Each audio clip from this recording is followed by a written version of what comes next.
Eso es. Vamos entonces con Sebastián, sí, porque ya lo veo conectado. Rápidamente reaccionó. ¿Cómo estáis, Seba? Hola. Hola Jorge, ¿cómo estás? Muy bien, pues señor. Aquí Aquí. interesado en estas materias que abordamos, distinguido. Sí, muchas gracias por esta invitación a compartir los programas que estamos desarrollando en la Escuela de Ingeniería de Construcción y Transporte de la PUCB y en especial dar este aviso a quienes nos acompañan hoy día de este magíster en Ingeniería de Transporte que tiene un enfoque nuevo que lo estamos impulsando cada día más, que es esta mirada de la sustentabilidad. Entonces ya venimos con 3 generaciones que están súper entusiasmadas participando de este programa que dura 2 años y que consta un poco de esta mirada nueva de la ingeniería de transporte que busca no solamente mirar el transporte como el desplazamiento, como ese flujo, sino que también mirar la ciudad, mirar el lugar, Claro. mirar cómo habitamos la ciudad, cómo habitamos también el espacio de movilidad. Ok. Oye, perdón, Sebastián Seriani es académico e investigador de la Escuela de Ingeniería, Construcción y Transporte de nuestra Universidad Católica de Valparaíso. Y aquí tengo el magíster en Ingeniería de Transporte. Esto es de los posgrados, ¿no es cierto? PUCB, para Exacto, que se pueden meter ahí en la página. Oye, pero esto es para el próximo año, ¿no? Básicamente las exacto. postulaciones son ahora.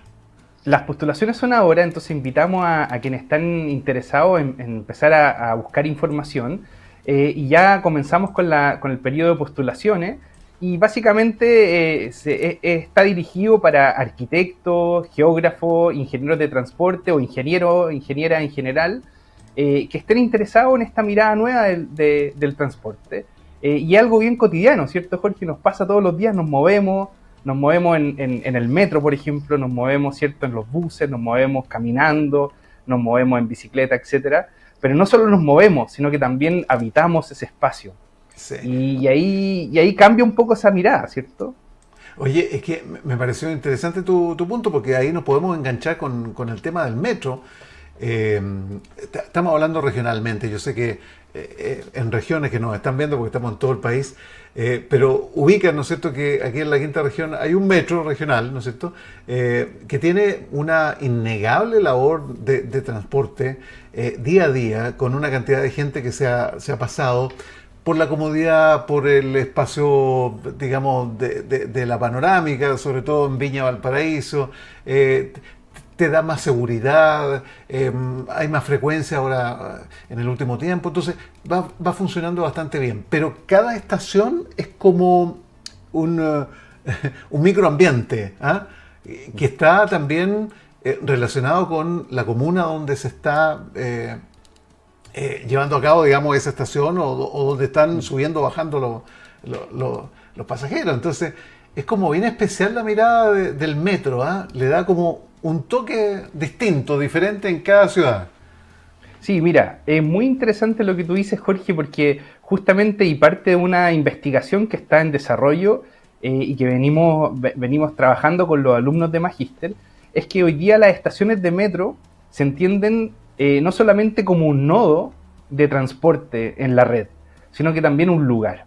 ¿Y qué significa eso en definitiva? Significa que tienes que considerar el entorno de la estación. O sea, la estación de alguna manera está ubicada, como tú bien decías, en una comuna.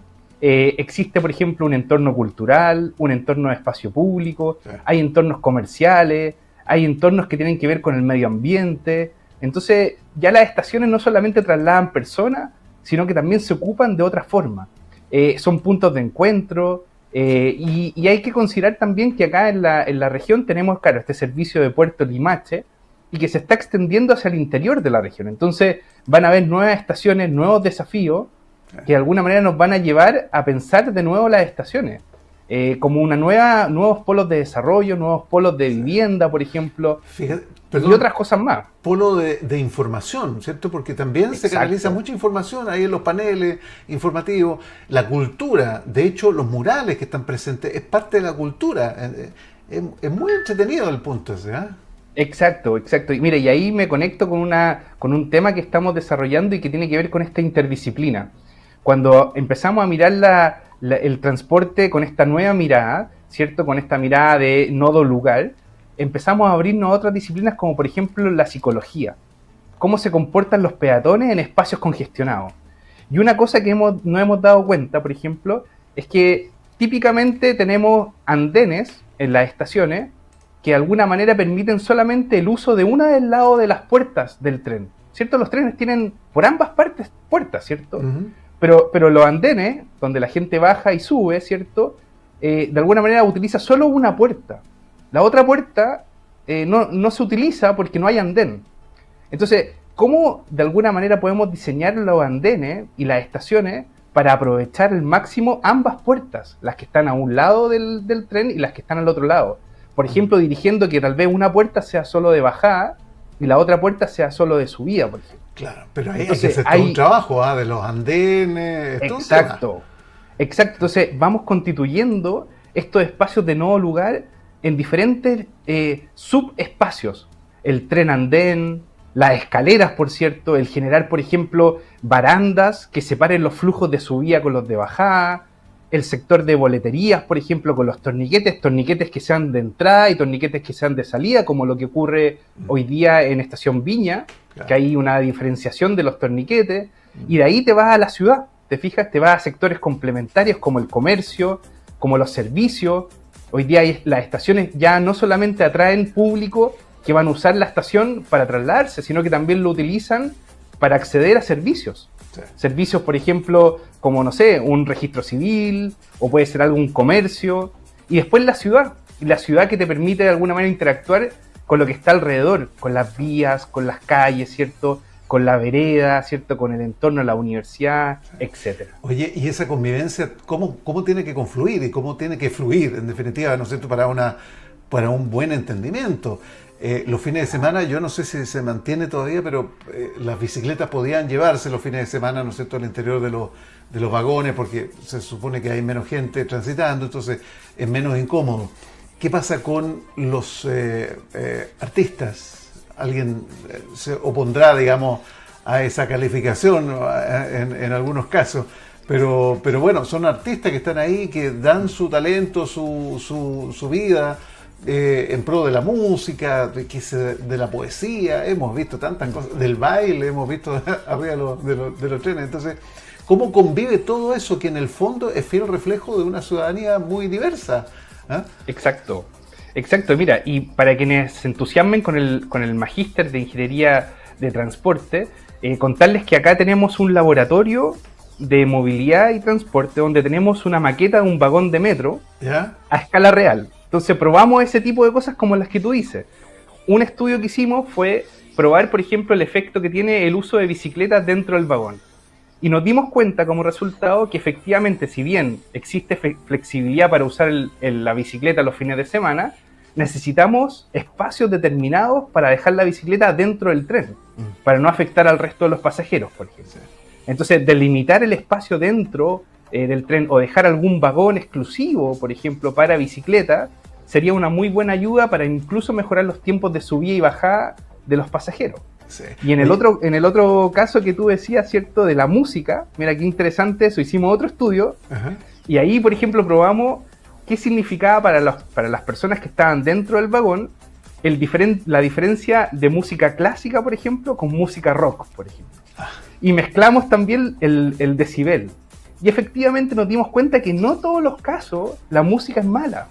Y de alguna manera uno puede pensar que dependiendo del nivel de volumen y el tipo de música, las personas tal vez se pueden sentir incluso más cómodas dentro del espacio de congestión que genera un vagón de metro. Oye, y hay muchas experiencias. Fíjate que una vez me tocó a mí, yo iba tranquilamente, observo mucho, qué sé yo, y se subió un músico muy talentoso.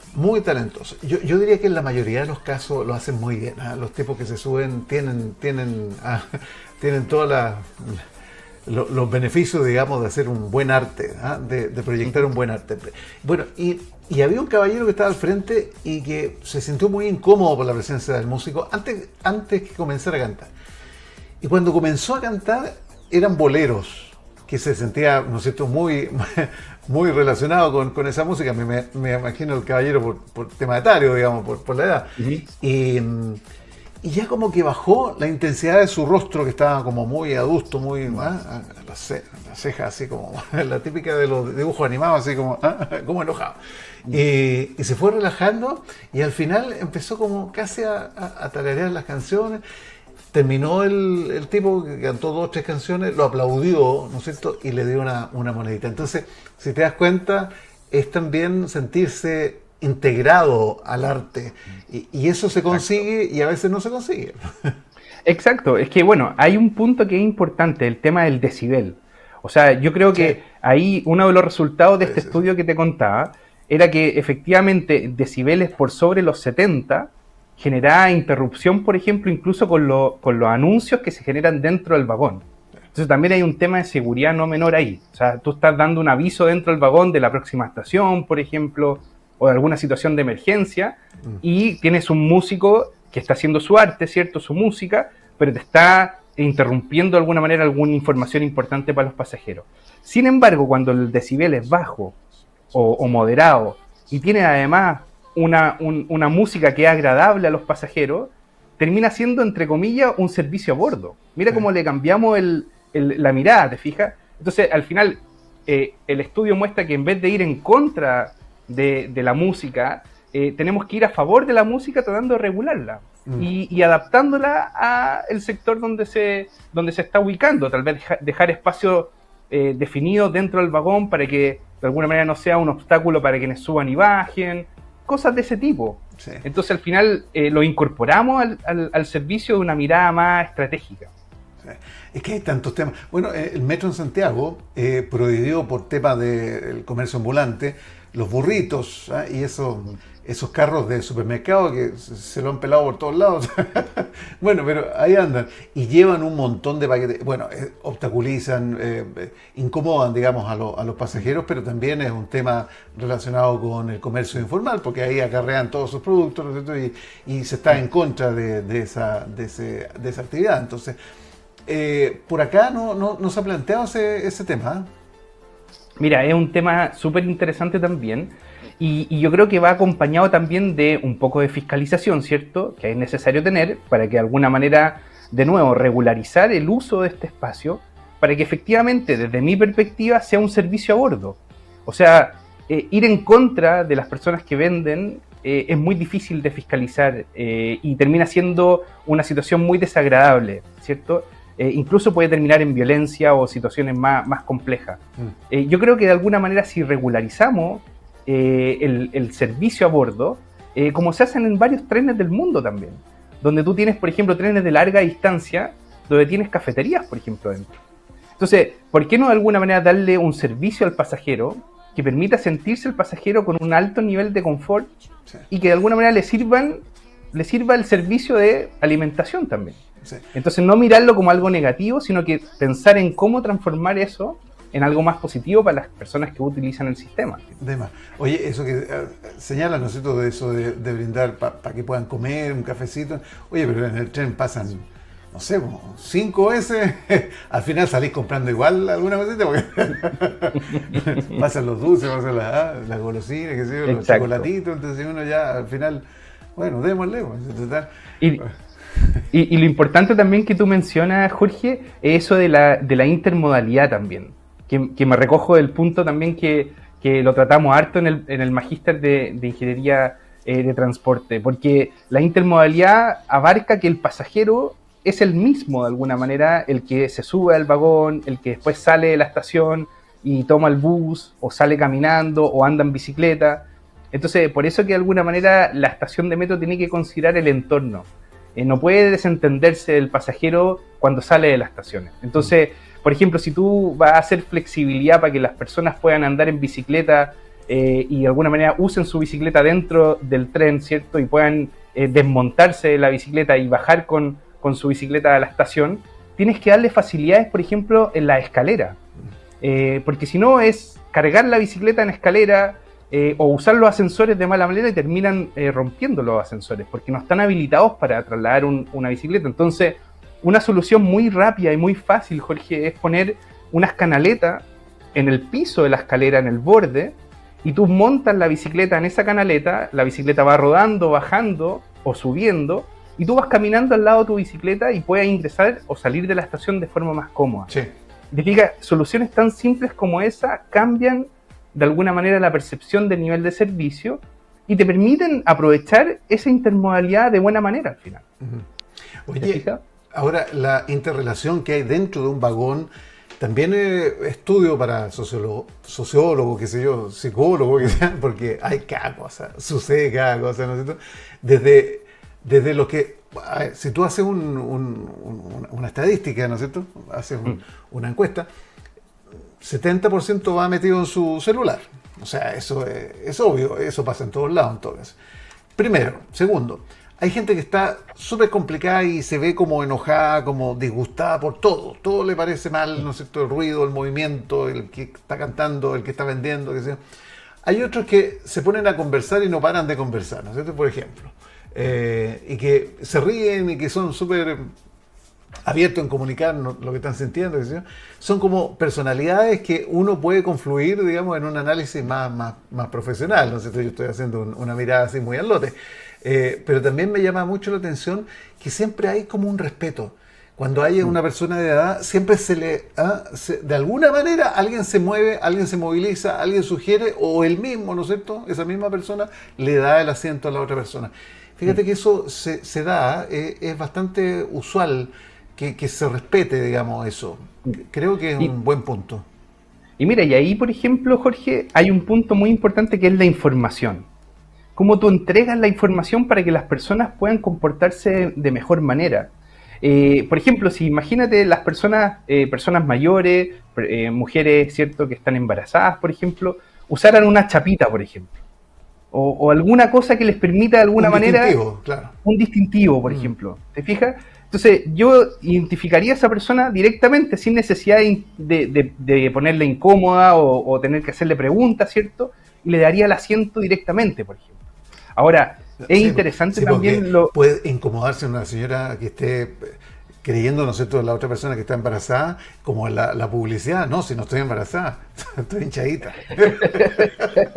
Tengo problemas. Podría pasar algo así. Claro. Entonces, para evitar conflictos de ese tipo, bueno, busquemos información clara, precisa, directa, ¿te fijas? Entonces, la demarcación de los asientos preferentes, espacios para personas con movilidad reducida también. En general siempre hay un comportamiento de ayudar, ¿cierto? En espacios de transporte público siempre estamos disponibles para ayudar. Sin embargo, la información muchas veces es poco clara. Entonces, hay un concepto ahí, Jorge, muy interesante, que es la ruta del deseo. Las personas se mueven en base a la ruta del deseo. Tú buscas la ruta más corta, la ruta del menor esfuerzo.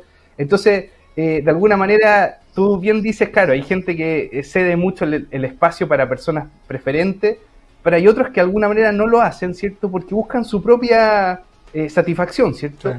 Entonces, ¿cómo hacer cambiar efectivamente, de alguna manera, esa ruta del deseo para un buen comportamiento? Yo creo que ese es el desafío que nos planteamos en programas como este de ingeniería de transporte, porque no es menor, necesitamos de otras disciplinas, necesitamos de la sociología, de la psicología, de entender el espacio personal de las personas.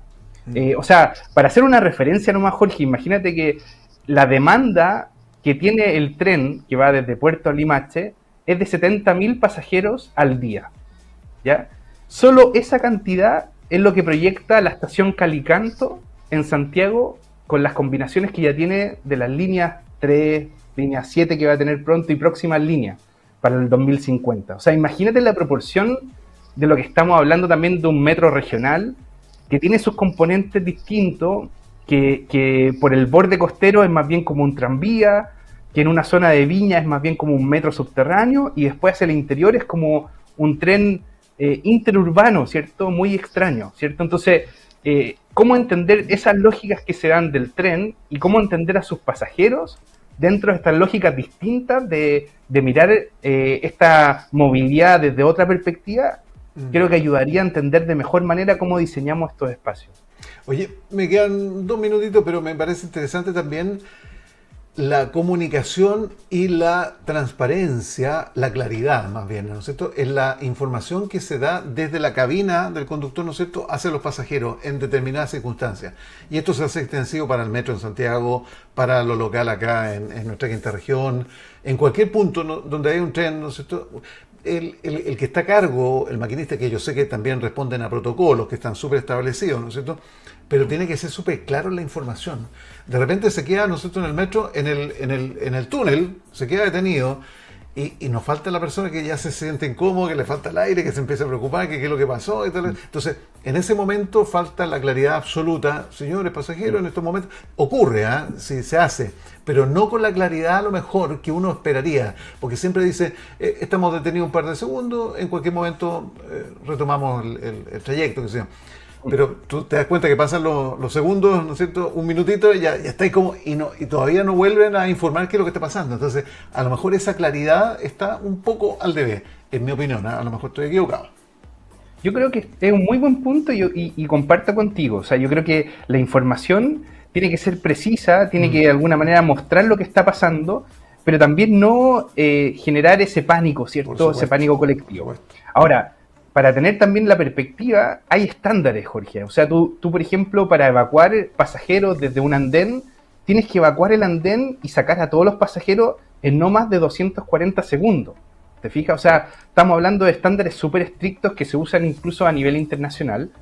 Y cuando tienes estaciones, por ejemplo, acá como Estación Francia, que son estaciones que tienen cruce a nivel, o sea, los pasajeros cuando salen del tren caminan por el andén y después tienen que cruzar las vías del tren para salir de la estación, genera dificultad porque tienes que pasar por unas barreras, tienes que generar de alguna manera la coordinación, como tú dices, de los trenes que van llegando por el otro lado, por el otro sentido.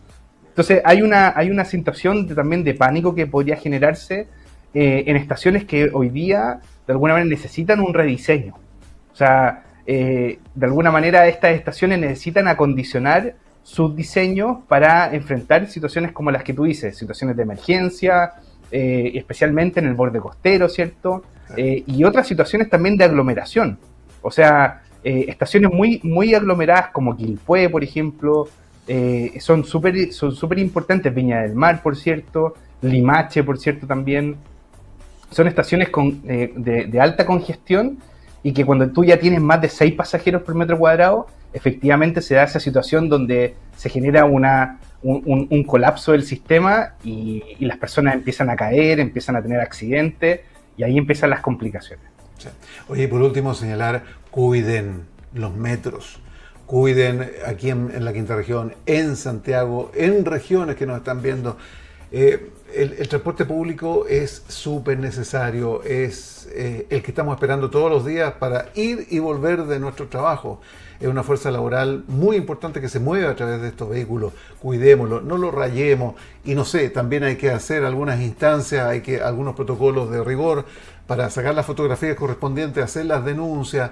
Y los mismos pasajeros que ya están cabreados, ¿no es cierto?, que les empiezan a decir a los que están pintando. Y los de abajo, los que están pintando, también se desquitan con los que están arriba, entonces al final es un desorden. Pero bueno. Ahí, Jorge, permíteme dar solo Sí. una idea. De nuevo, como el tema de la fiscalización es tan difícil para poder determinar esto de las personas que, por ejemplo, hacen graffiti o rayan el tren, ¿por qué no inventar, por ejemplo, algo distinto?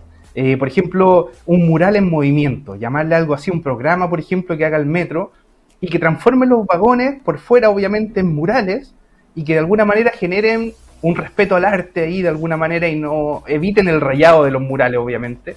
Y el arte, de alguna manera, sigue ahí en movimiento, sin necesariamente que la gente lo vuelva a rayar. Entonces, transformar de alguna manera la situación que hoy día está pasando día a día en algo de nuevo, algo positivo. Y tal vez estos murales en movimiento podría ser una alternativa a evitar los grafitis también. Sí, podría ser, aunque tengo mis dudas, porque el desconsiderado, llamémosle así, va a pintar igual, aunque esté, digamos, con un arte urbano, con lo que sea, digamos, lo van a rayar igual y lo van a volver a rayar, y sobre el rayado va a venir otro rayado más, etc. Ya. Oiga, amigo mío, Sebastián Seriani, muy interesante. No se olviden entonces lo que hemos estado hablando respecto al magíster en Ingeniería de Transporte. Cualquier cosa, postgrados, pucb.cl, ahí está la información también. Un gusto como siempre, amigo, y muchas gracias. Muchas gracias, Jorge, por este espacio. Un gusto también, nos vemos en la próxima. Eso, chao, gracias. Ahí está nuestro amigo Sebastián Seriani, de Ingeniería en Construcción y Transporte de la Universidad Católica de Valparaíso. Hay tanto que conversar, ¿eh? Oye, ¿es verdad que el metro aquí en la quinta región tiene como superficial, después está soterrado, digamos, en Viña del Mar, y después hacia, no sé, Villa Alemana, Peña Blanca, hacia Limache, digamos, es como trae una onda rural, así, como Estados Unidos, ¿sí? faltan los trenes antiguos, ¿no? Estos son modernos. Oye, y agarra su buen pique para allá, agarra velocidad hacia Limache. Bueno, hay que cuidar el metro, hay que cuidar el transporte público en general, las micros, y las micros tienen que cuidar a los pasajeros también, amigos choferes.